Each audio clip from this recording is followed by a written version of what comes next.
he's going to give us the actual presentation for the day. So turn it over to Paul. Great.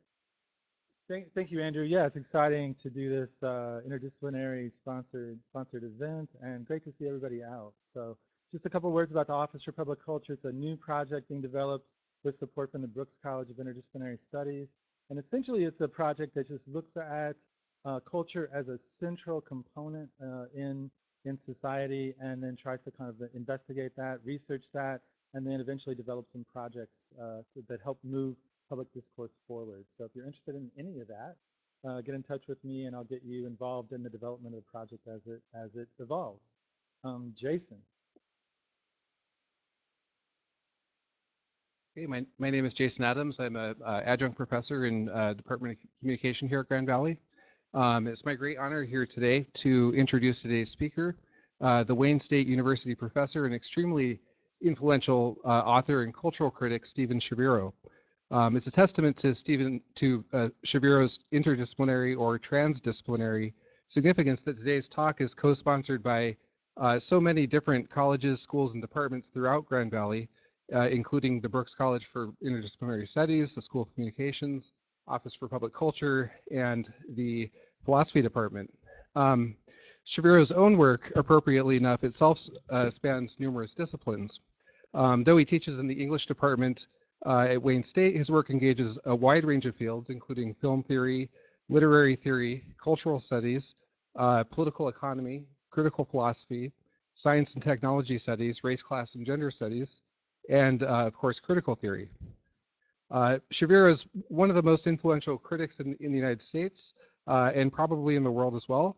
In fact, last year when we were, when I was contacting him to put together this talk, he was already in the midst of all kinds of requests to give talks in Brazil, in London, and the UK, in Europe, and things like that. And this year, when we finally got around to doing it, it was very much the same kind of scenario. Shaviro is the author of numerous influential books, including The Cinematic Body in Film Studies, Connected, or What It Means to Live in the Network Society, Without Criteria, Kant, Whitehead, The Lose in Aesthetics, and Post-Cinematic Affect. He's got several more coming soon too, and the one to come most shortly is The Universe of Things. Shaviro's engagement with critical and radical philosophers and theorists has been also quite extensive, including writings on the works of such thinkers as Gilles Deleuze, Alfred North Whitehead, Karl Marx, Georges Bataille, Immanuel Kant, Maurice Blanchot, and many others. So today's talk is entitled Accelerationism, an Introduction. And so without further ado, I'll allow Stephen Shaviro to introduce that.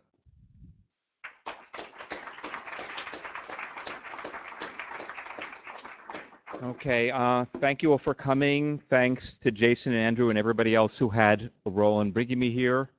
I should say before I begin that this is the first time I've lived in Michigan for almost a decade, but this is the first time I've ever been to Grand Rapids. And I didn't have the time this afternoon, unfortunately, to go to the Gerald Ford Museum, though I wanted to. But even though it has nothing to do with my talk, I had to share an anecdote, which is, I read this in an obituary when Ford died, which was, I'm old enough to have lived through and to remember, I've been old enough then to remember the Nixon years.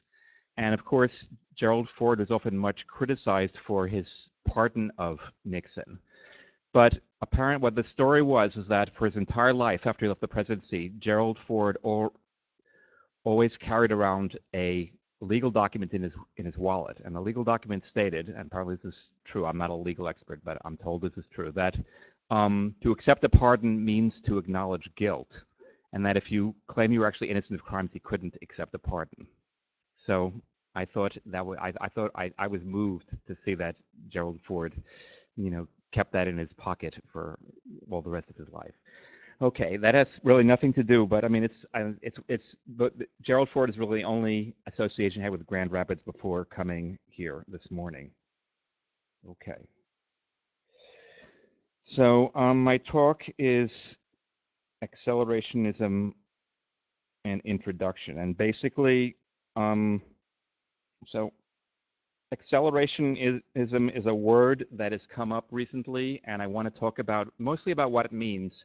A lot of this will just be sort of summarizing what the word and its use and its implications. At the end, hopefully I'll get to a little bit about my own attitude or position for it, but I'm much more concerned to just sort of lay out the arguments pro and con and give you an idea of what this phrase, what this word means, and why it's suddenly become, or in the last couple of years, something which is, at least in some circles, is much debated.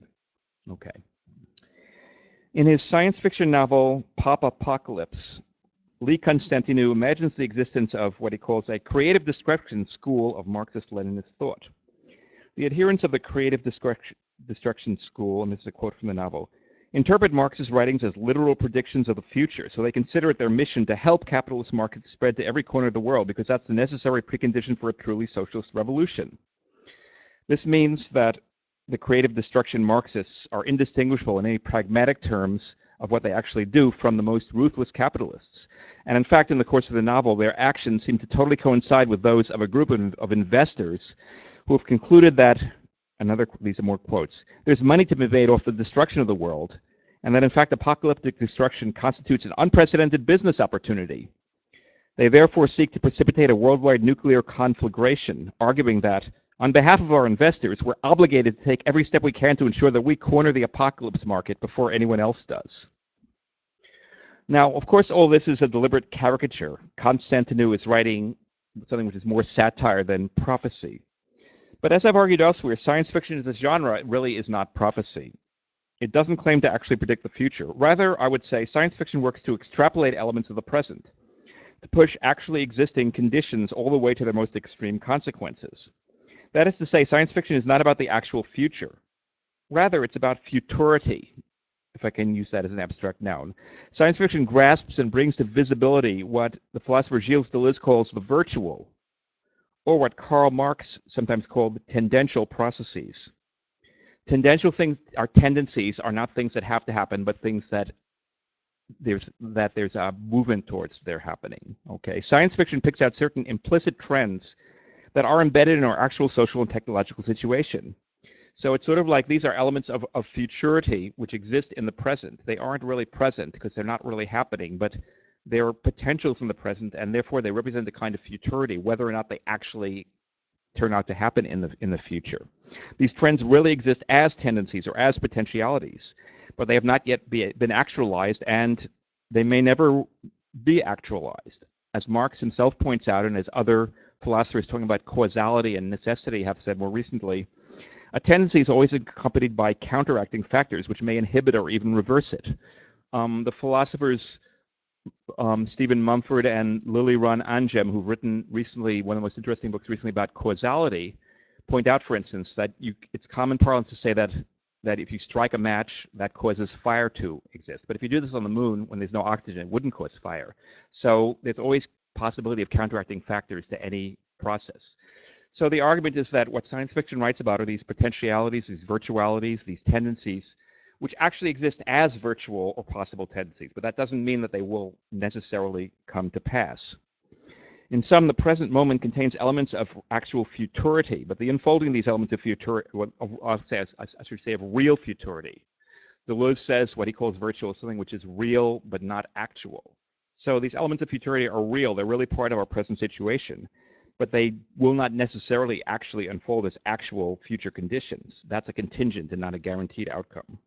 Science fiction provides us with narratives in which these potentialities of futurity do indeed come to pass. And this way it can be either a hopeful or a utopian or dystopian sign, a hopeful event or a warning. But we might say in this way that science fiction is the accelerationist art par excellence, accelerationist in its very nature. So that's why science fiction seems to be an important part of what is meant by accelerationism.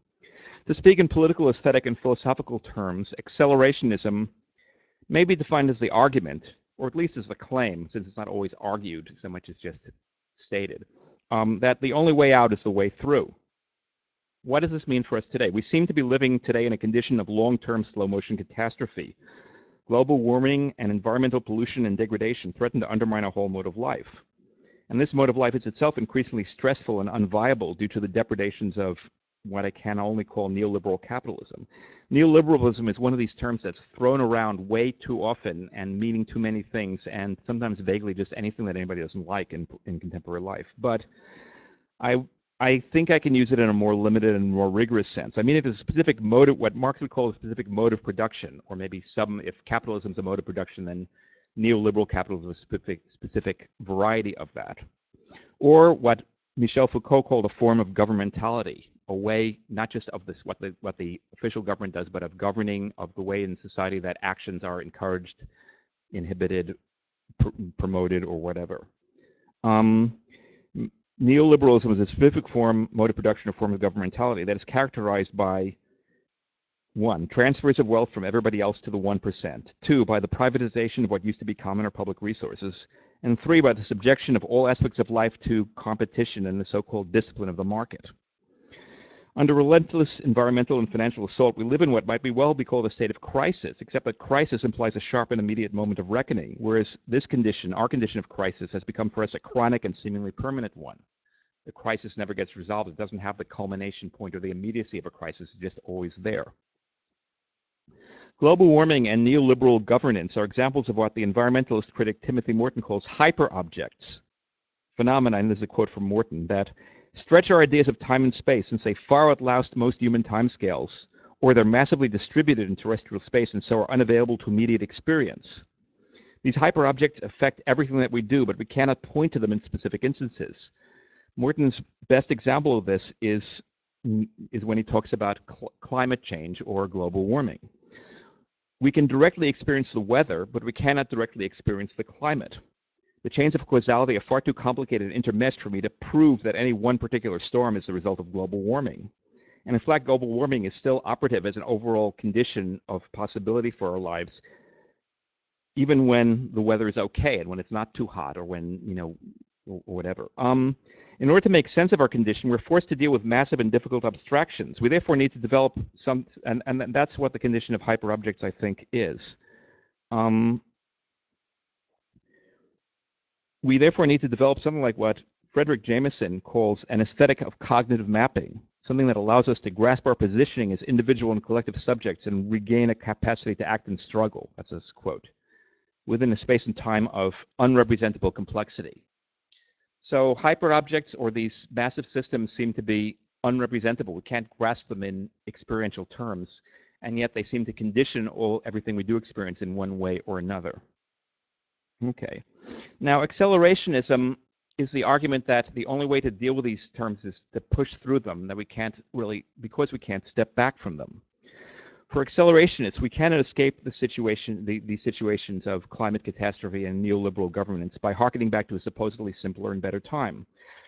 We need to embrace and extend the complexities and abstractions of modernity if we are ever to do anything about them. That's basically what the accelerationist credo comes down to. We cannot put a stop to environmental catastrophe and economic exploitation by retreating into a small is beautiful localism, or by building a bridge to the 18th century, to quote the title of a book by the media critic Neil Postman. According to accelerationists, we cannot escape complexity by simplifying. We cannot secede from multinational capitalism because it is everywhere and nowhere, just like the heavily polluted air that we breathe. Everywhere, it's everywhere. We can't lay hold of it, but it's all around us. We can't step aside from it.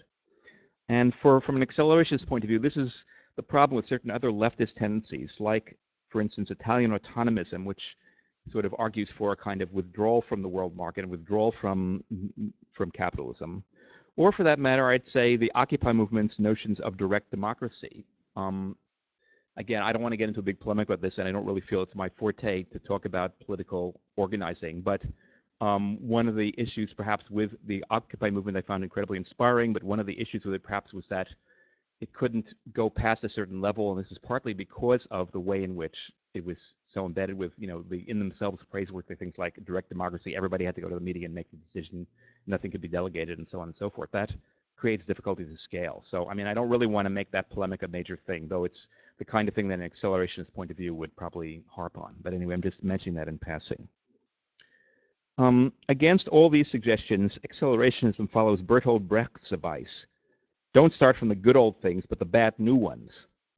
It's actually from an article by Walter Benjamin about Brecht. I don't know where, if Brecht actually said this, or if he actually did, or if it was in conversation, but it comes from Benjamin, but it's attributed to Brecht, by Benjamin to Brecht.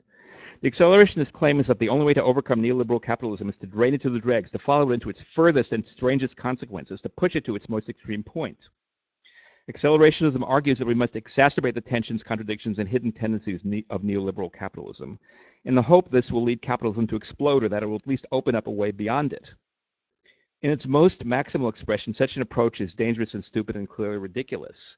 It comes to resemble Constantinu's picture of the creative destruction school of Marxism-Leninism, which becomes indistinguishable from what it supposedly opposes. It also, of course, could be very irresponsible and just lead to misery and catastrophe for everyone. However, I want to suggest that in smaller and more modest doses, the ideas around accelerationism might in fact be viable and valuable. Consider, for instance, Frederick Jameson's somewhat scandalous proposal to uncover the hidden, what he calls the hidden utopian dimension of Walmart. Walmart has been for many good reasons, has been an object of attack on the left because it drives out other businesses, it exploits workers, and so on and so forth. However, Jameson points out that that Walmart's hyper-efficient global organization of product distribution, its efficiency, is something that a future communist society might well want to make use of. Walmart continually revolutionizes its technologies, which is something Marx said capitalism does in general. It makes use of the latest developments in computation and communications in order to boost productivity and therefore increase its products. But under different economic conditions, Jameson suggests, such technologies could just as well be used, and indeed something like them would have to be used in order to free people as much as possible from meaningless toil. In other words, it doesn't free Walmart's workers from meaningless toil, but this kind of technology probably could, and technologies that are probably necessary if we're ever going to free people from meaningless toil. Phenomena like Walmart need to be understood dialectically, Jameson tells us, rather than just being moralistically denounced. To put this point more generally, we might say that capitalism has created abundance, but at the same time it always needs to reimpose scarcity, and I'll come back to this theme. We live in an age of astonishing scientific discoveries and technological inventions. Computers can process information as never before.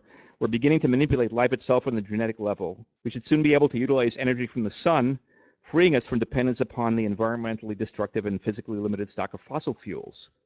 Thanks to advances in automation, there's probably less need for irksome labor today than at any time in human history since the invention of agriculture.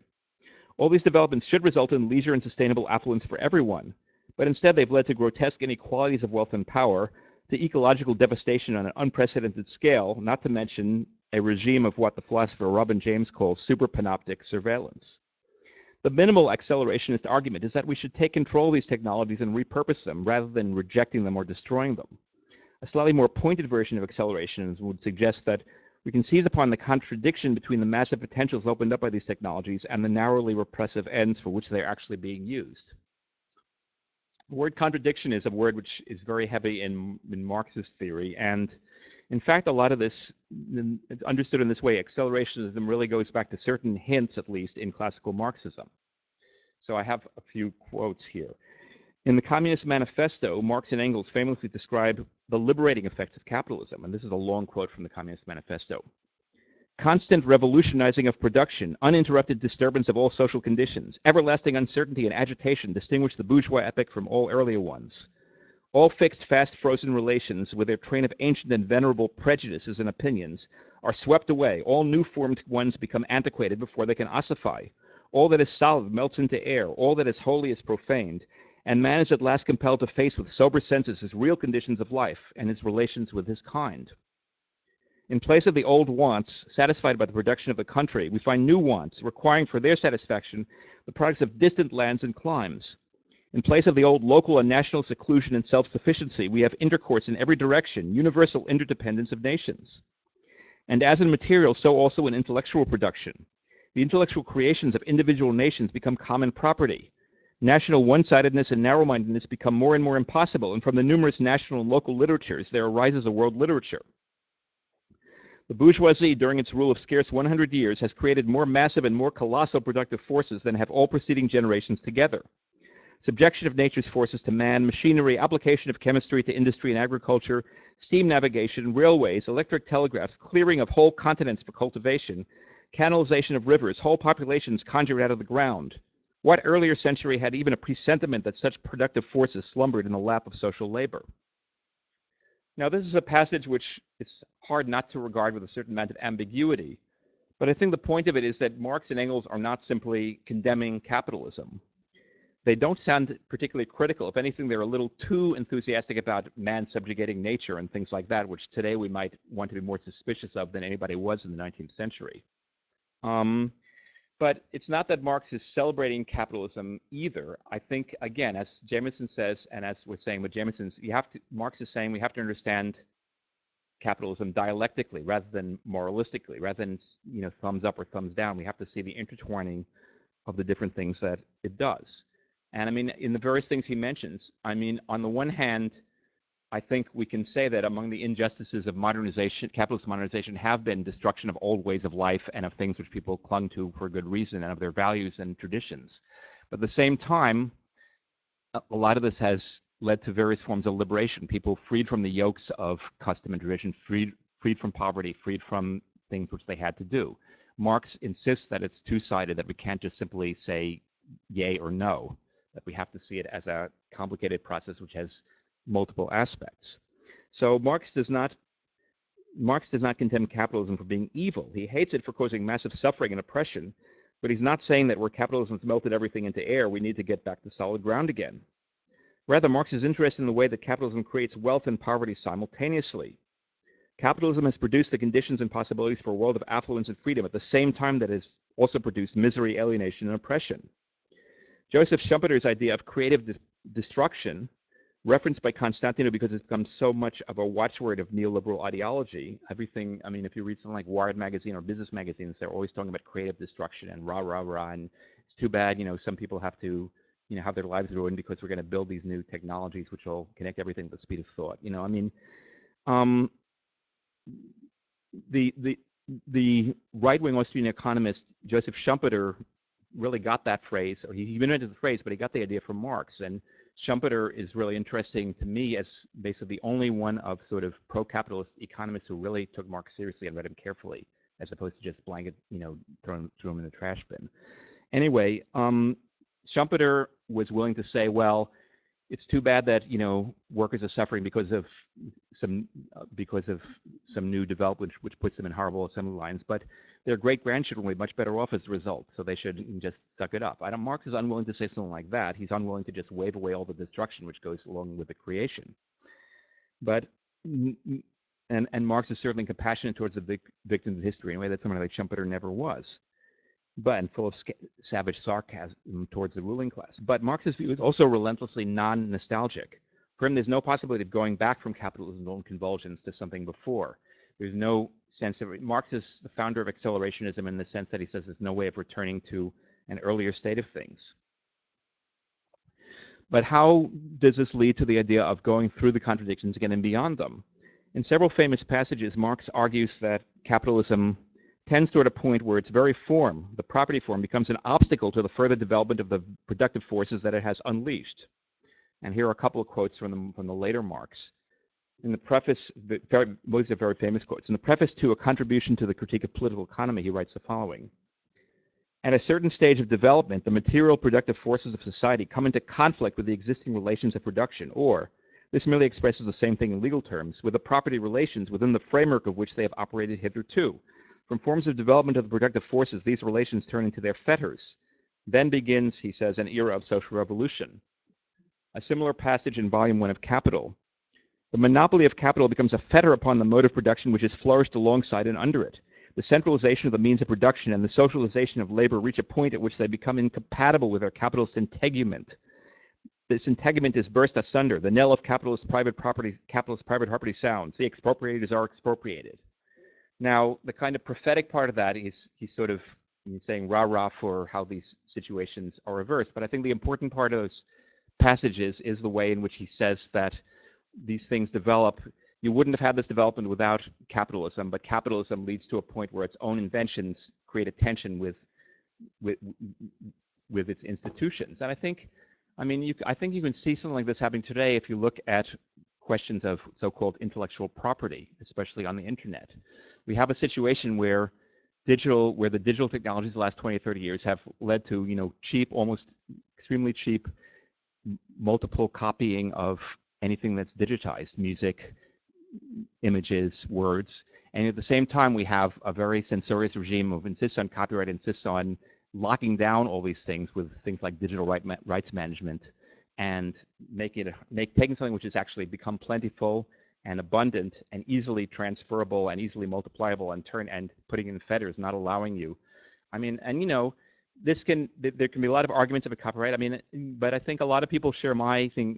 It kind of really pisses me off when I buy a movie from Amazon, put it on my iPad, and then I try to stream it from the iPad to my television monitor, and it won't do it because the digital rights management has disabled the possibility of that function. I mean, there are just a lot of instances. I think this is a very concrete instance of the way in which the potentialities which the technology has developed are contradicted by the property relations, which ironically were what first developed this technology, but which now are limiting its effect. And that's just one example, but I think, it gives a concrete sense of what Marx was talking about 150 years ago. Okay, I think that accelerationism originates in these passages and others like them from Marx's writings. And of course, these passages are very contradictory. They end triumphantly with this idea of the negation of the negation, the expropriators are expropriated. So it sometimes seems, and it seemed to many readers of Marx, that Marx is sort of talking about a passage of inevitability. This is what's parodied in Constantine's science fiction novel when he talks about this sect which takes Marx's writings as literal predictions of the future. If this were the case, then all we'd have to do is sit back and wait for the contradictions to unfold, and magically we'd have full communism or something like that. That's obviously kind of ridiculous. It's not going to happen that way, and hasn't, and won't. But the opposite of that is again a kind of problematic thing also. Many Marxists, realizing that this doesn't just automatically work, have instead, sort of adopted a kind of hyper-voluntarism. It must be the will of the organized proletariat will start the revolution, all this kind of stuff. I think you see this in Lenin and the Russian Revolution. You see it in Marxism, Leninism today. You see it in contemporary thinkers of the ultra-left like Slavoj Žižek and Alain Badiou, both of whom seem to embrace, say, oh, capitalism is horrible, but through sheer force of will, through this kind of hyper-voluntarism, we can overturn it and create something different and better. And that seems to me much more about wishful self-congratulatoriness than about anything which relates to what anybody can actually do in the world today. Now, this doesn't mean that I have another solution, that I know the way things could work out, but I'm just trying to point out these impasses and suggest that accelerationism comes up as a way of thinking around or thinking through these impasses. And in course of this, the question about material abundance, I think, is something which needs to be emphasized more. We're very concerned, we're very aware because of the environment and because of the crisis that we have limited resources, and often we have a discourse that we have to do is we have to, sort of people have to buy less, people have to do with less, everybody has to embrace scarcity. I'm not convinced that this is a very either accurate or a very smart way to talk about things.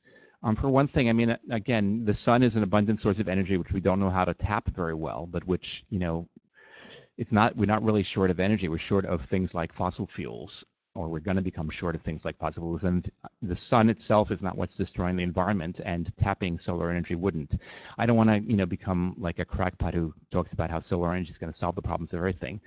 But it's worth pointing out that it's not just from a Marxist point of view that this contradiction has become apparent. John Maynard Keynes, the most important economist, I think, of the 20th century, and whose work led to the economic boom in the 1940s and 1950s and 60s, and the crisis we've had since the 70s basically results from or coincides with policymakers turning their backs on him and going back to older ideas about economics.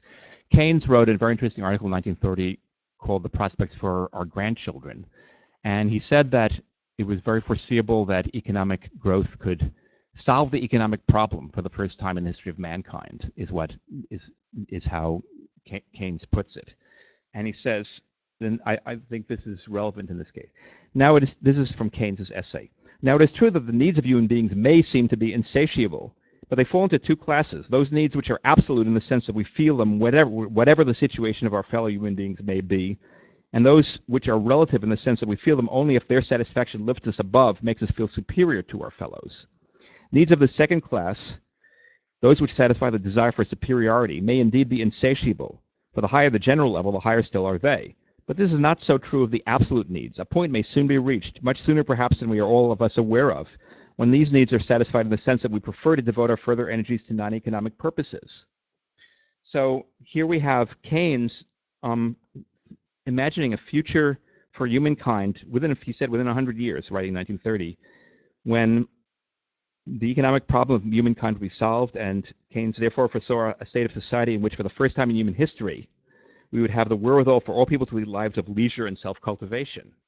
Now, this obviously is not the present economic and social condition under which we live, even though, if anything, the productive forces have been promoted far even more extensively than Keynes himself foresaw. So I think this is something that's worth taking seriously, even from a non-Marxist perspective, and I think it has to do with, again, some of the ideas that accelerationism is striving towards. So we have a sense that we have a system which has been very productive in terms of material goods, which has backed us into a dead end. We don't quite know how to get out of it. We seem oppressed by it. All the solutions seem to point back to more of the same.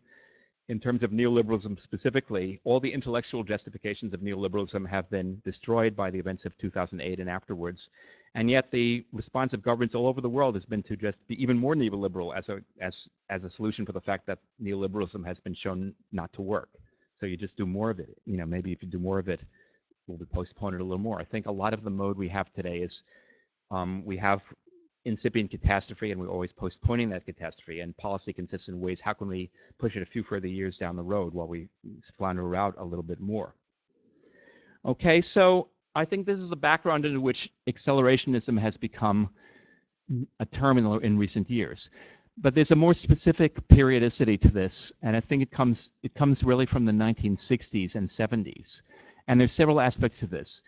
There's a very interesting book by Luc Boltanski and Yves Chiapello, two French economists, two French sociologists, about the new culture of capitalism. And what they say is that all the things which were desired by the political opposition movements and the counterculture of the 1960s have in fact been granted us by neoliberal capitalism. And they see this as a kind of lure and deception. But, you know, people were tired of boring jobs on an assembly line, so instead they get workers work in teams in factories and get responsibility for their products, which actually makes their lives more nerve-wracking than it was before.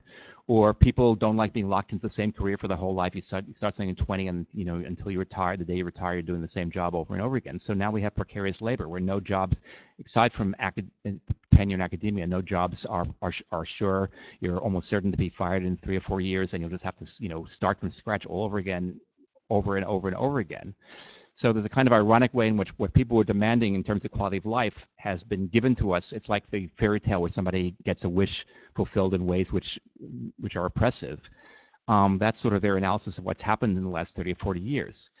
But the 60s and 70s is also the time when the more narrow sense, what I'm now calling accelerationism, really comes to pass. And I should say, so to give a more specific genealogy, the actual term is only developed, first appears in 2010, excuse me, like 3 years ago, by Benjamin Noyes, a British critic, in his book, The Persistence of the Negative, which I have a blurb on the back of, but I'm not praising it just for that. I wrote the blurb because I think it's a great book, even though I disagree with a lot of it. But anyway, Noyes invents the term accelerationism to designate a certain philosophical current that for him has its roots in French philosophy of the 1960s and 1970s, philosophy of people such as Gilles Deleuze and Félix Guattari and Jean Baudrillard and Jean-Francois Lyotard, and which then gets transferred and taken up by many segments of the left intelligentsia, including Italian autonomists like Tony Negri, and to some extent people like Alain Badiou and Slavoj Žižek, and to some extent non-Marxists like Bruno Latour as well, who he has a chapter about in his book also.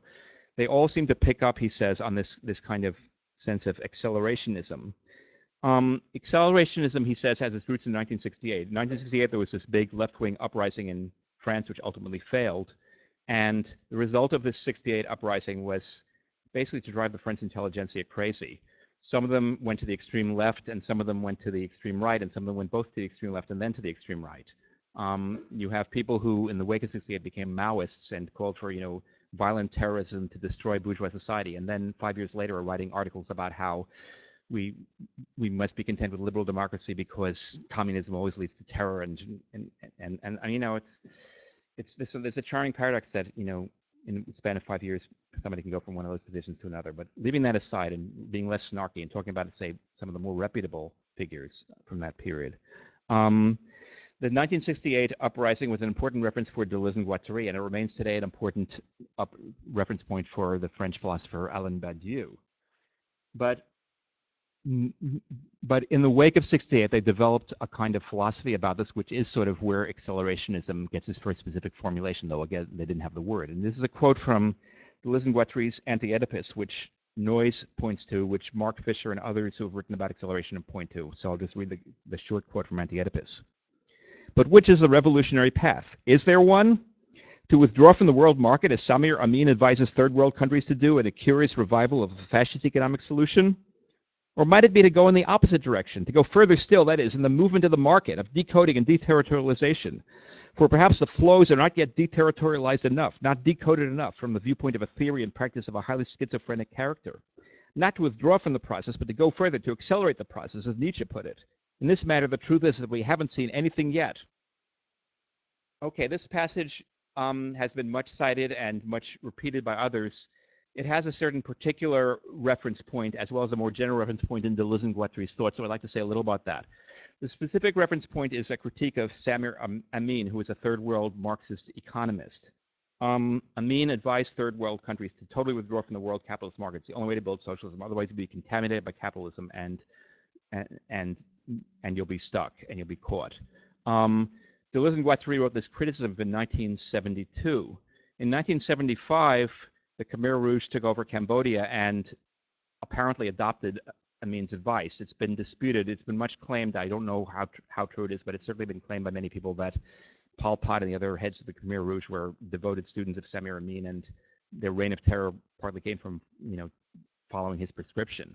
So, I mean, I'm a little wary of blaming philosophers and economists for actual policy decisions, but there is something disturbing there, and it makes, in retrospect, it would make what Deleuze and Guattari said a few years earlier seem like maybe a more palatable alternative. Though, of course, one would have to mention that in the 80s and 90s, and to this day, governments in the global south, mostly pushed by the World Bank and the World Trade Organization and other such organizations, did what Deleuze and Guattari recommend. They embraced the world market, let the flows go as far as possible, and they got screwed as a result of that also. So I don't know what the verdict of history is on that kind of situation. But be that as it may, I think Deleuze and Guattari, as the quote indicated, their deterritorialization and reterritorialization are key terms in Deleuze and Guattari's philosophy. Deterritorialization sort of implies, well, as the word suggests, being uprooted from a territory. It's sort of that you have, it's sort of the opposite of a kind of return to the past, of a kind of saying that, I mean, basically to be uprooted from a territory means to move elsewhere, to be transformed, to be translated, to be put in new forms, to let things flow, not let things be stuck. And what Deleuze and Guattari say, and this is their paraphrase of what Marx said in the passage I quoted earlier, capitalism is a massive engine of deterritorialization. It destroys traditions, it uproots all kinds of things, it makes things flow. We have these exchange of commodities which go around the world. It does now it has enormous flows of information at the same time, but capitalism but this deterritorialization, if it went far enough, it would dissolve capitalism altogether, turn it into something else. And so capitalism reterritorializes what it deterritorializes. It, for all kinds of things such as nationalisms, laws of private property, identity politics, all these kinds of things for Deleuze and Guattari are ways of reterritorializing and preventing the flows from getting too crazy and out of the control of capitalism. So capitalism deterritorializes, but if it just did that, then it ultimately would dissolve itself. What it has to do is reterritorialize, restabilize, move things back, create value, not only create massive productive value, but also root the value, make sure it's owned, make sure it's in private hands, and so on and so forth. And so again, it's their version of Marx's dialectical process, though they hated the word dialectical, but it's a similar kind of thing. what I'm giving is a fairly optimistic interpretation, but the accelerationism passes from Deleuze and Guattari to a British philosopher in the 1990s named Nick Land.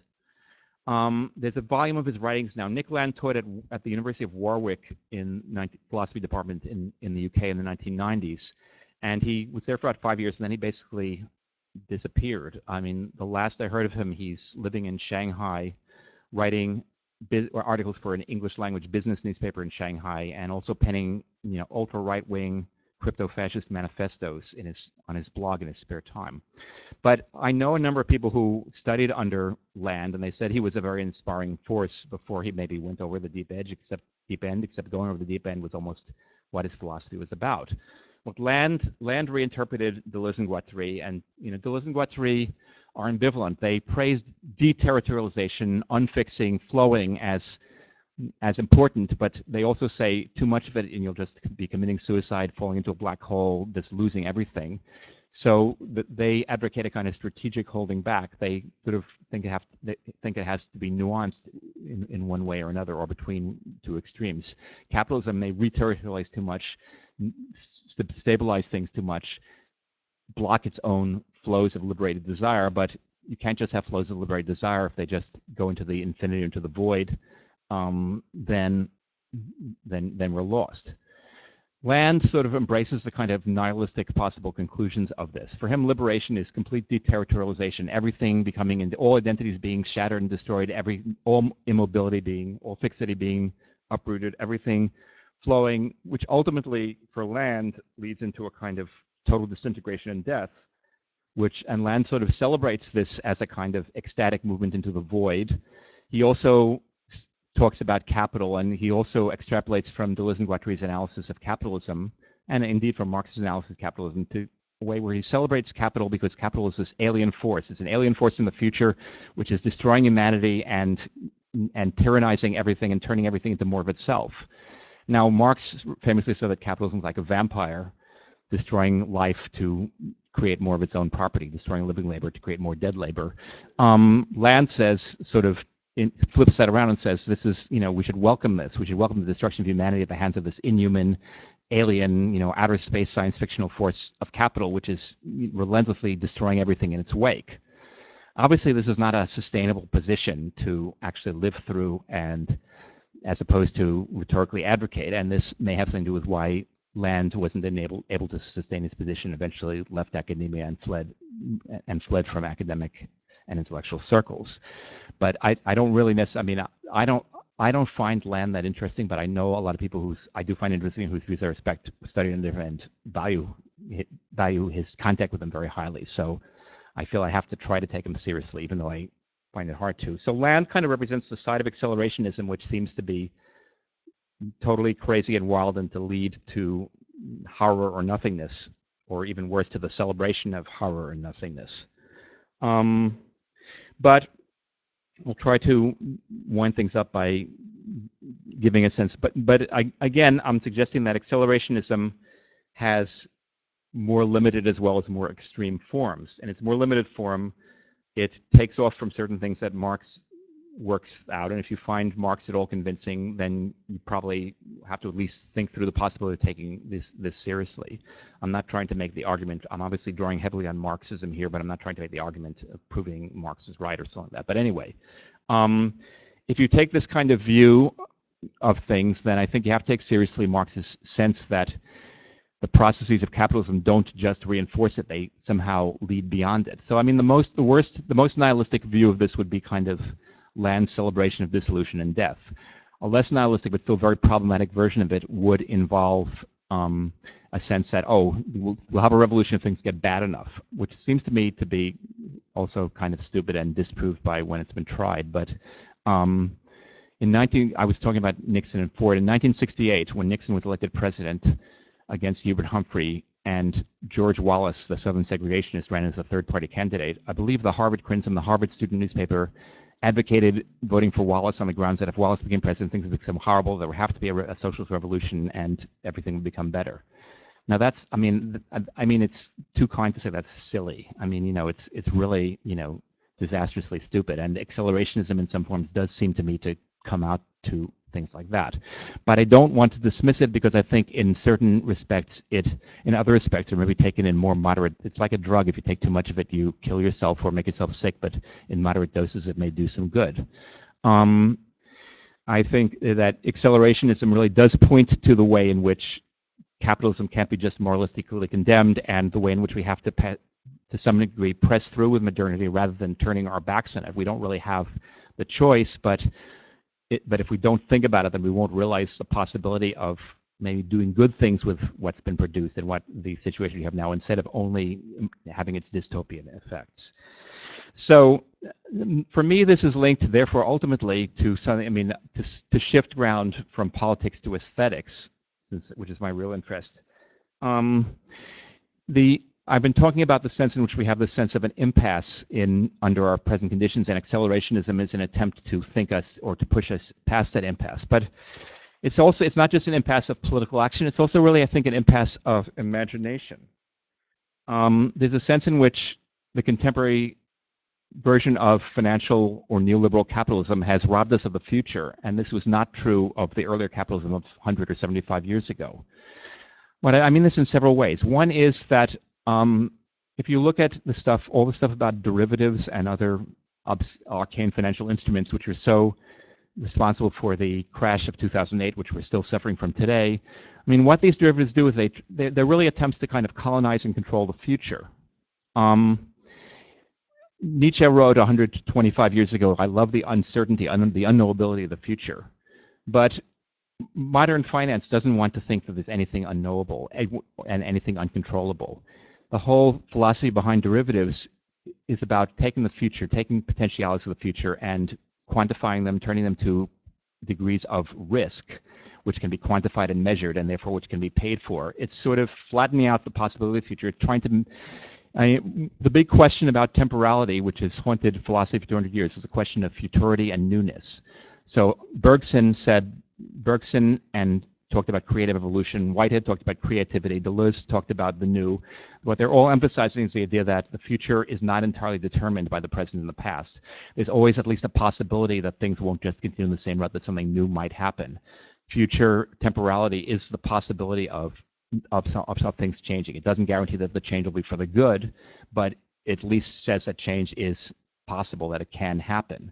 In a certain sense, you might say the current phase of finance is to try to get rid of that by quantifying this all as risk. I mean, this is also related, I think, in the development of economics, where you move from Keynes. Keynes's whole point was that you couldn't do things like this because the future generally was unknowable. You could not turn radical uncertainty into risk. The entire financial system we live in today is based precisely on turning radical uncertainty into risk. Now, of course, Keynes and Nietzsche and Marx are right. You can't really do that. Hence, things fall apart. Hence, you have horrible crashes like what happened in 2008. But nonetheless, our whole financial system seems to be based on, again, capturing futurity, suppressing the possibility that the future will be anything new and radically different, making sure that the future is only a continuation of the past. And this also has to do with, I think, the banalization of ideas about creativity and novelty in current culture. We have business schools and businesses value nothing more than creativity and novelty. And yet creativity and novelty, which is always supposed to be world-shaking, always seems to me, getting this iPad 4 is now obsolete because Apple has now released the iPad Air, which is both lighter and more powerful. And every time Apple has one of these announcements, they say that, this is a revolutionary thing. I mean, obviously I use these products, I find them very valuable, I really like them, but there's something very despairing to me about the way in which novelty and creativity always turn out to be these incremental changes, which are really more of the same thing and a continuation of the same culture and the same sense of advertising and branding and all this kind of stuff. Okay, I think what that's linked to more generally is a sense that we can't imagine a future anymore. And this is something that's been written about, I think, most powerfully by Mark Fisher in his book, Capitalist Realism, which came out 5 or 6 years ago, and which to my mind is maybe the most important book of cultural theory or cultural criticism of the current, since 2000. Fisher's book, what Fisher calls capitalist realism, is the idea that we can't imagine an alternative to the present. Or Fisher, quoting both Slavoj Žižek and Frederick Jameson, who have said this in different ways, but Fisher sort of takes what they said and systematizes it. The idea is that it's easier to imagine the end of the world than the end of capitalism. think about the way in which apocalyptic imaginings are so prevalent in our culture, lots of movies and video games and things like that. It's easier for us to imagine everything crashing down, everything being destroyed, than it is to imagine, say, a system which would not be capitalist, but would not also be totalitarian, would be somewhat more humane, and things would be arranged in a more pleasant manner, and people would have more leisure and more time for self-cultivation. I mean, that seems to be unimaginable in any form other than, you know, buying as many, getting rich or get rich or die trying, buy as many consumer goods as you can. So I mean, it's sort of like we can't imagine anything except we only imagine apocalyptic destruction because it's the kind of only alternative we see to imagining that this system goes on forever and ever and ever and never changes. This was codified by the real sort of political accelerationists, Ronald Reagan and Margaret Thatcher and Deng Xiaoping, all of whom instituted the neoliberal policies which we're talking about now. Thatcher said, there is no, and one of her slogans, there is no alternative. You might not like capitalism, it's very harsh, it forces you to make difficult choices, it forces you to make sacrifices, but there's no alternative, there's no other possible, thinkable, imaginable arrangement of humankind that could at all work. And in a certain sense, that's the way our imaginations are constrained by that. And so I think I value accelerationism aesthetically, even if it doesn't make sense to me politically, because it's a way of trying to work out or work past this kind of deadlock of the imagination. Accelerationist science fiction, and to go back since I started with science fiction being about futurity, picks out elements of futurity which actually exist now, even though we're often not aware of them, even though they haven't been actualized. Now, this can be either dystopian or utopian. Some of these elements are ones which are extremely destructive and debilitating, and you know, I certainly get, like many people, I get a lot of pleasure from dystopian literature. And I'm saying we imagine apocalypse because the only way we can imagine the end of capitalism in a way, but in a certain sense, part of the pleasure we get, the unacknowledged pleasure we get from apocalyptic narratives of the end of everything, is that, you know, it's sort of like I won't have to pay back my credit card debt because the world's destroyed. I'm deliberately saying in a facetious way, but I think it's really true that this is part of the imaginative force of such things. But also, I think many kind of even dystopian science fiction narratives that are most interesting actually work through the dilemmas I'm talking about. Even as they show us a despairing future, a future in which the most feral and destructive aspects of current day capitalism become much more powerful and virulent and control everything, they also imagine a way out of it. So I don't know, I don't want to take too much more time. What I was going to do is segue into this is to talk about some science fiction narratives. Maybe I'll just mention them briefly and urge you to read them on your own. I mean, there are a lot of things. I had two science fiction short stories particularly in mind. One is both by contemporary American science fiction writers. One is by Paolo Bacigalupi, and it's from his volume of short stories called Pump 6. And the story, actually, you can find it for free online if you search. It's called The People of Sand and Slag. And it imagines a future in which the environment has been so horribly devastated and so poisoned that the only way human beings can survive is that we've gotten both mechanical implants and genetic alteration to ourselves so that we can survive, you know, in an atmosphere of pollutants and poisonous gases and things like that. And it's about this group of people who are working in this horrible wasteland, which is all that's left of the earth after years of environmental depredation, and it sort of tries to inhabit it's narrated by one member of the group, it tries to inhabit their mentality. And what happens is they encounter a dog.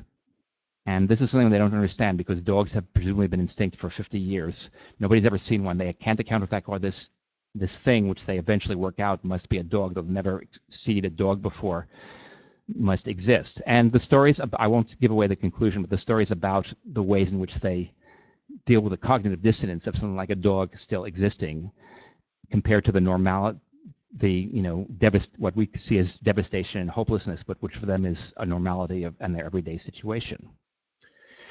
The other short story is by another American science fiction writer, Paul DiFilippo.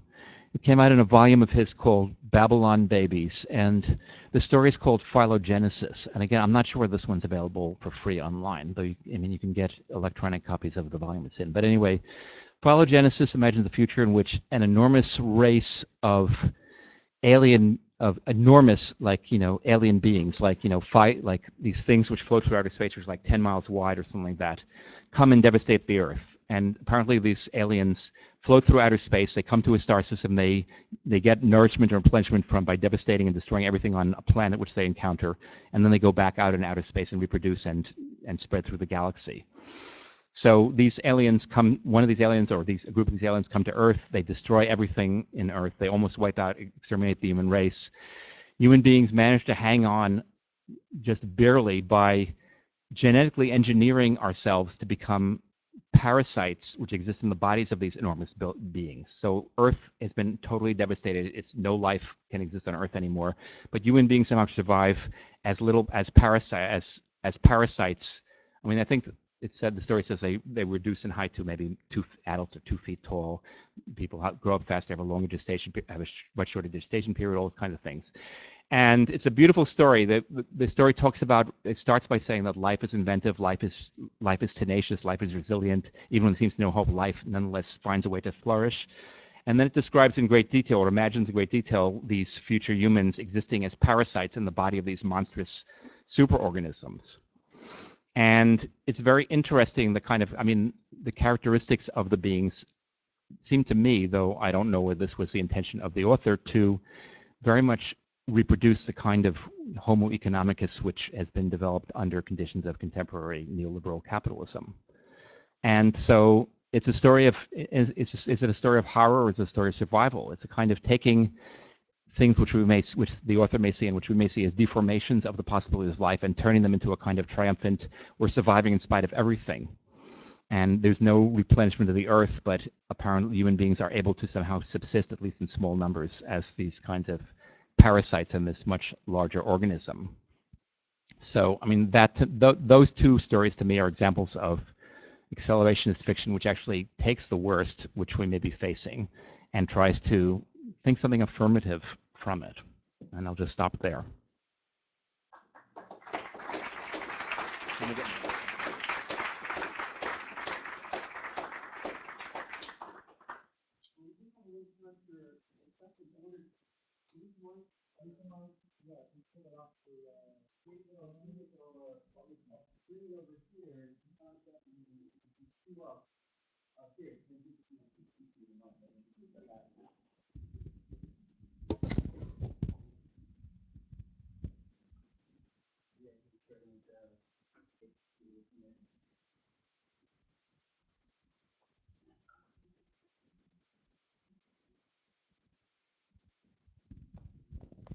Questions? Yeah, if you don't mind. Hi. As you were talking, well, at one point you mentioned, can you hear me? Yeah. You mentioned, I think it was derivatives, right? Yeah. And futures, financial futures, as means with which to colonize the future. Yeah. And as you were talking, I've been simultaneously aware of the traffic out there. Mm-hmm. And that got me thinking about futurism and the futurist romance with a car as an emblem of the future, of the fascist future that they thought we should hurtle towards. And some of your description of accelerationism, which I'd never heard of before until I saw the notice for the talk, by the way, kind of reminded me of the ethics and the aesthetics of futurism. And I'm wondering if you could comment on that. Sure.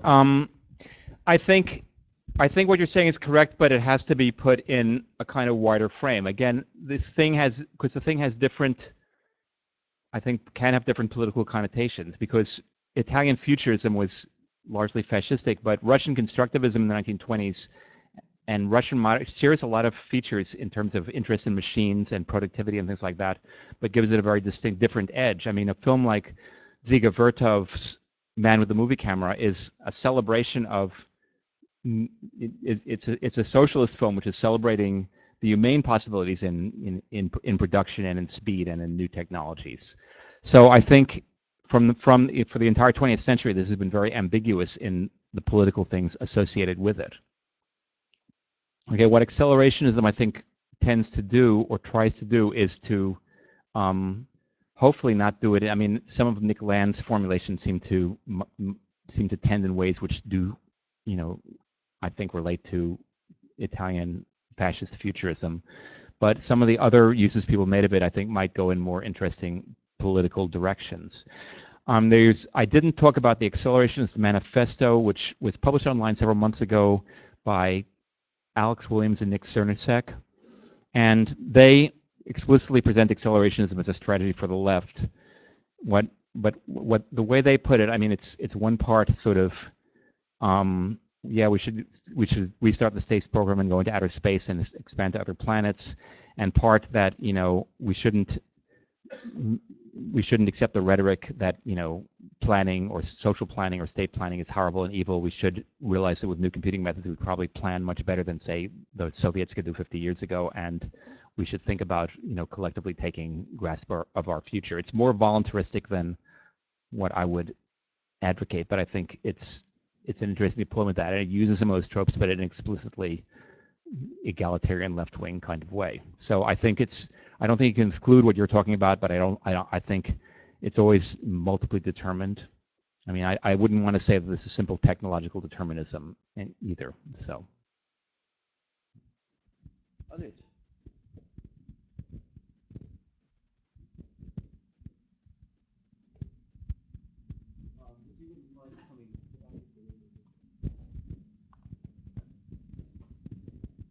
Hello. So you mentioned hypervoluntarism as an impossibility, and I think it was hypervoluntarism. Voluntarism. Like yeah, I'm sorry, excuse me. And how it was an impossibility. Yeah. And how we almost need this idea of an apocalypse or pushing capitalism over a cliff to have this kind of sense of new direction, to give us a chance to have a rebirth, just like the science fiction novel. Yeah. Even when everything was desolate, there was still a dog left. There was still that hope. So I guess my question is, isn't this really a chance for humanity to see what we're capable of, not in a technological sense of pushing ourselves over a cliff and maybe getting to have all this new technology and be capable of new things, but it would be because of our destruction of what we had previously. So couldn't this really be a chance for humanity to see what we're capable of on an intellectual sense of using this technology, such as the internet? We have this way to communicate on a vast level, an idea, and couldn't the idea be to maybe use some kind of cognitive mapping to bring all of these changes into aspect on an environmental level and bring that idea into everyone's head? This is what's going on and there needs to be change now. Yeah. I mean, why do we need the destruction, I guess, is the question. Well, yeah, sure. No, I'm very sympathetic with what you're saying. I think there are different nuances here, which I was trying to pry apart, but which in reality don't pry apart as easily as one would like. And one of the nuances is between, I mean, there's a certain sentiment, and this is something I don't like, but there's a certain sentiment in certain aspects, certain people who've been talking about accelerationism to sort of think, well, you know, we just have to make everything so bad that, you know, something will have to change because people won't be able to stand it. And that does not, that scares me. It doesn't appeal to me at all. There's another claim that, following Marx's analysis, that, again, things are double-edged. When you mentioned Frederick Jameson running Walmart, there are many ways in which Walmart is a horribly exploitative organization, but we've certainly seen a lot of things which they've been doing to their workers recently, you know, which have come out recently. But at the same time, I think we should take seriously Jameson's suggestion that there's something positive in the way in which they've, you know, created global supply chains with incredible efficiency so that people can really get what they want right away. I mean, it's the sort of thing, you know, it's an argument which comes up about consumerism. One argument, there's a very weird, remarkable book, I mean, which I mostly disagree with and violently dislike, but I think it's wonderful because it's so weird. It's a book called The Substance of Style by Virginia Pastrell. Virginia Pastrell is a libertarian, free market, capitalist economist.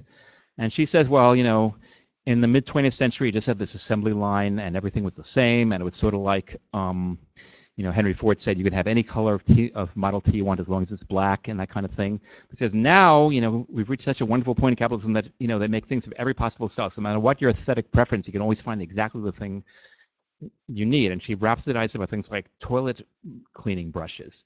And she says, have you ever looked at a catalog and see all the different styles and varieties of toilet cleaning brushes? No matter what your aesthetic preferences, you can find a toilet brush which exactly, matches what you really, truly inside yourself desire. And she's very big on this example because she says, a lot of people say that the only reason for product choice is because of what Veblen talked about, conspicuous consumption. I'm showing my car is more expensive than my neighbor's car. But since nobody displays their toilet brushes, this is pure aesthetic jouissance, didn't use that word, pure aesthetic, internal aesthetic bliss, rather than something to keeping up with the Joneses or showing that you're better. And so this is sort of the wonder. Now, now the way I'm talking about it, I think it's way too easy to make fun of it, and to a certain extent it should be made fun of, but it contains a kernel of, something which I think is true. It should be made fun of because that's what drives capitalism. That's what drives our problem. Well, I think what that comes back to, which this author would not accept, of course, is the idea that precisely, Marxists often say think dialectically. I'm not sure I like the word because other people like Deleuze and Guattari hate the word and phrase dialectics, but are really doing the same thing. See that it's multivalent, and that it's doing good things and bad things, to put it crassly, at the same time. And that's sort of behind Marx's whole analysis that, sometimes it's taken to mean that, yes, it's sometimes taken to mean that, well, it's good to have colonialism and imperialism in Africa because that's the only way that we can get to capitalism. We have to get through capitalism before we can get to socialism or something like that. And I can't say Marx is completely not guilty of having that mode of thought. But at the same time, that's not necessarily what it means. When you're talking about the internet, again, especially like in the 1990s when the internet was first emerging, there were these discourses which still continue today. One was wildly utopian, the other was wildly dystopian. So in recent years we have books saying that the internet is the most democratic thing ever invented because it allows everybody to communicate with everybody else. We've also had books saying that it's destroying people's attention span, it's idiotizing and infantilizing everybody, and it's an insidious tool which is destroying any hope of civilized existence. Now, I find it symptomatically interesting that both of these extremes are maintained. Obviously, I think that the truth lies in between somewhere, but it's too easy to just wimpily say be a moderate, both extremes are wrong. But I think it's indicative that the same technology arouses both such incredible euphoria and such incredible dread at the same time. I think that is the problem, though, is that we're caught in this presentism. Yeah. We're moving so quickly. And we see that there's two sides to the coin, but we can't step back and take the time to evaluate which one is really better, which side. And I think that there is that side that might be better. Well, again, there might be one way in which you want to move. I think what accelerationism is really saying, in the most broad sense, is that certain things don't work. It's a kind of an anti-nostalgic philosophy. It says, getting rid of Walmart and going back to the corner store won't be a solution to problems. Right. And just saying, oh, Walmart's great because we can buy so much stuff isn't a solution to problems, especially since one way to think of the economic change is that Henry Ford decided to pay his workers more so they could actually buy the cars they made.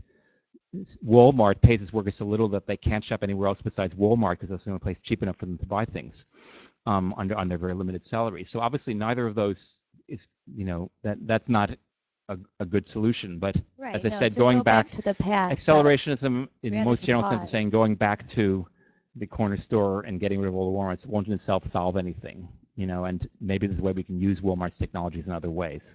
Thank you. Thanks. All right, I thought I saw another hand. Is that? Yes. I don't know what to ask, actually.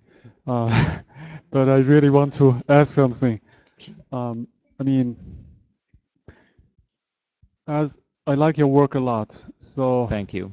What should the intellectuals do? I was wondering, if we put accelerationism aside, what's your position? Where's the ray of hope? Is it in between the East and West, or I guess what's your futurology? Where's your work leading to?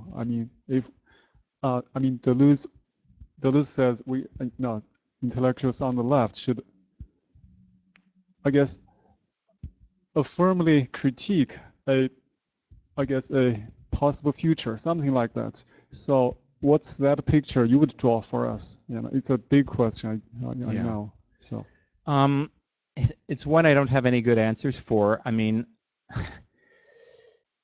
I think. I mean, I'd say ultimately I'm an aesthete.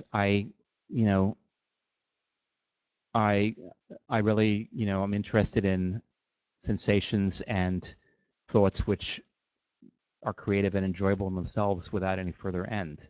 And that's often a no-no on people on the left, but I don't think, you know, everybody can be an activist all the time. I don't think I'm a very good activist. I used to participate in lots of demonstrations. I never organized anything, and I probably couldn't. I mean, you know, I think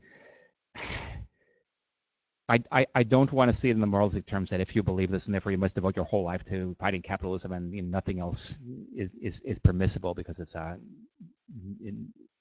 a failure to come up to your responsibilities. I mean, I'm just sort of interested in, I mean, I'm interested in exploring things which move me greatly or which I'm passionate about. And I don't think it's, I mean, you know, I mostly, in my work on film, I mostly write about contemporary films.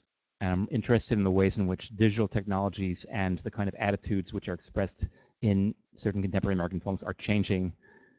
It represents or reflects or participates in or helps to provoke a kind of change of general sensibility in our culture. And I'm looking at the sensibility through the films, but I'm also looking at the films as aesthetic objects in their own right, which are inventing sort of new modes of sensation or sensibility. I also teach, you know, but everything's historically, you know, situated. I teach in my teaching. I teach lots of older films. I'm teaching a class now on classic Hollywood from 1930 to 1960.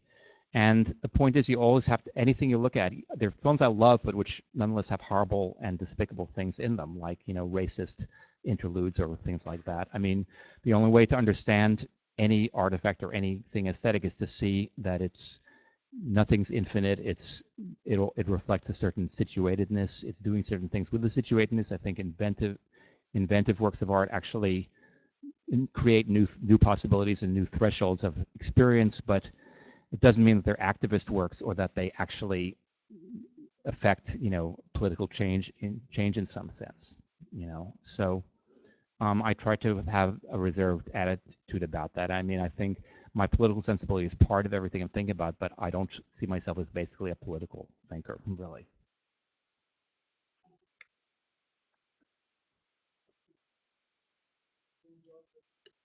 Thank you.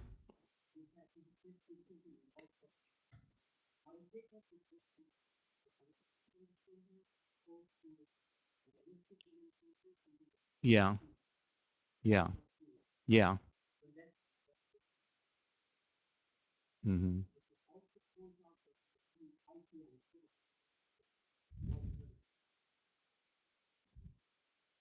Mhm.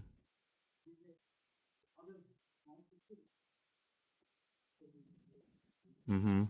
Yeah. Yeah. And that's sort of, I mean, that's one version of the opposition I was trying to sketch out. Yeah. Mhm.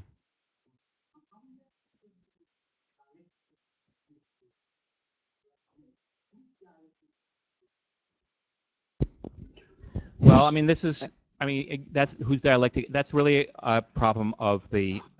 I haven't finished here. Oh, sorry. If you don't mind. I'm sorry. I mean, this is a question which has been actually raised by a whole host of.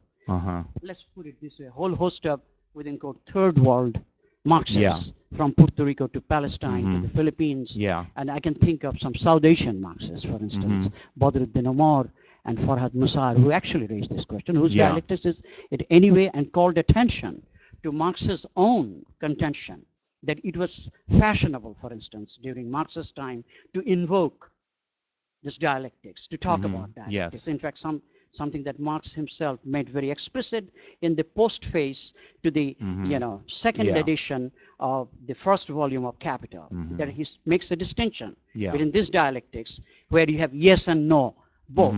It is much more than that. It is not just, well, capitalism is great in certain areas and capitalism is bad at others. So, and yes and no and synthesize is much more than that. He speaks, in fact, of revolutionary dialectics, the kind of dialectics that would enable to bring about this total, radical transformation of whatever exists. And there, this question of this total rupture with the system becomes actually very relevant to revolutionary politics. Yeah. Something that I think we need to also rethink in the context of North American and European, intellectual debates. Yeah. Okay, well, I don't have any good answers to the points you raised, which are really important ones. I mean, I'm taking it from certain people. Jameson is the one who says this is dialectical instead of being moralistic. He's being dialectical or warm instead of moralist. I'm wary of the term because of its because of the philosophical genealogy. So Marx declares himself a student of Hegel, says that he's putting Hegel on his feet, whereas Hegel, so by making the dialectic materialist, but after Marx, both in Engels' work and other later people, it becomes all kinds of different things. Part of what you get in a reaction to this is French thinkers, like especially Deleuze, express a hatred for the dialectic or for dialectics. It's the dirty word for them. It represents everything they hate about institutional state philosophy or whatever. Yet again, it depends on what kind of perspective. You can follow it in great detail. Deleuze's war against Hegel, which is really a war against French Hegelianism, not necessarily has that much to do with Hegel himself or with other readings of Hegel. You can ask what this has to do with Marxism, but you can also say that in effect, many of the things Deleuze criticizes are the same things which the Hegelians as well as the Marxists criticize. The idea of reification, the idea of not understanding how things flow and transform and are interrelated in complex ways with other things. So I'm not entirely comfortable with the language because I think I'm talking about the kinds of things that I don't think I'm trying to avoid using it too prescriptively and to try to talk about things. I've had a reflex against ever using dialectics because of my background in studying Deleuze. Yeah. But I think a broader understanding sees that there's certain aspects of Hegel that Deleuze can't stand. I mean, arguably Marx does away with anyway, and other words like totality and things like that are problematic ones also. So I have an embarrassment of vocabulary, but I'm trying to be as agnostic as possible on the very specific disputes of different meanings of it that you were referring to. I'm trying to make it make it more general and less, and the risk of being a little more fuzzy. That's the best I can say about that. Yeah, I mean, maybe I can take up some of the issues with you later because others ask questions. Well, thank you for that. But thanks. Whole comment. All right, time for one more. Yeah, I guess I'm just struggling with maybe my own lack of imagination. It's hard for me to see what kind of form there is in between like the impossible voluntarism and then just like embracing like the Nicolan destruction or some kind of like hellish futurist future. And so where I don't quite see how it becomes actualized, how the good things that you're talking about with the efficiency of a Walmart or something like that, how those good things get embraced in actuality while doing away with the environmental destruction and all the other problems with neoliberal capital. And so how, without going to hell, how does change actually happen? That's a wonderful question, which I haven't the faintest idea of how to answer. I mean, how we're what's the accelerationist answer to that? I mean, it seems like Nick Land says, well, we have to go to hell. We do go to hell, and then change grows out of that. But it seems like you want to say, no, we don't quite have to go all the way to hell. Well, I mean, I hope we don't. I mean, again, that was part of the reason I quoted Keynes's article from 1930, which is a very interesting article where he imagines that development of production, which he credits capitalism with, will lead to this kind of general, Keynes was a member of the Bloomsbury group with people like Virginia Woolf, and he was very into this kind of aesthetic of self-cultivation, which they all were. I mean, you could go back earlier to Oscar Wilde's essay, The Soul of Man Under Socialism, which Oscar Wilde says the reason he's a socialist is because only when people are freed from material concerns about where will the next meal come from, or how do I make my mortgage payment, will people be able to really become aesthetic and individualist and cultivate their own individuality and be different from everybody else. And that's a wonderfully paradoxical argument when you often have, the cliche of capitalist individualism versus communist totalitarian, everybody's the same. So, I mean, partly it's just a thing of trying to frame these things in different ways. And again, I ended by talking about science fiction partly because I think science fiction deals with this question of possible or potential futures. It's not saying either this is what we want to happen or that this will inevitably happen. It's trying to express possibilities. Sometimes it's a vision of horror of look how we're destroying the environment and look what we're going to end up with. Sometimes it's using that to say, well, are there things we can do with this? Are there other ways we can think about it? Are there other possibilities which can come from it? And it's the two stories I ended with are both very, I think, nuanced in the way they're both stories of catastrophe, but they're neither of them is completely nihilistic or hopeless. And that's a kind of tonal thing which doesn't come out just in the content of the stories, but also, of course, in the form of narration and the way they work in their genre and things like that. So it becomes an aesthetic thing. So maybe that's just evading the question of how the change can happen, which I have no idea how it can. But that's I mean, in my own work, that's what I'm looking at, and I'm not. I mean, there's a kind of tendency. There's this weird thing in academia in the last 20 or 30 years, where either on the one hand, people claim my work is revolutionary, and by teaching students such and such, I'm really turning them into revolutionaries or overthrowing the capitalist system.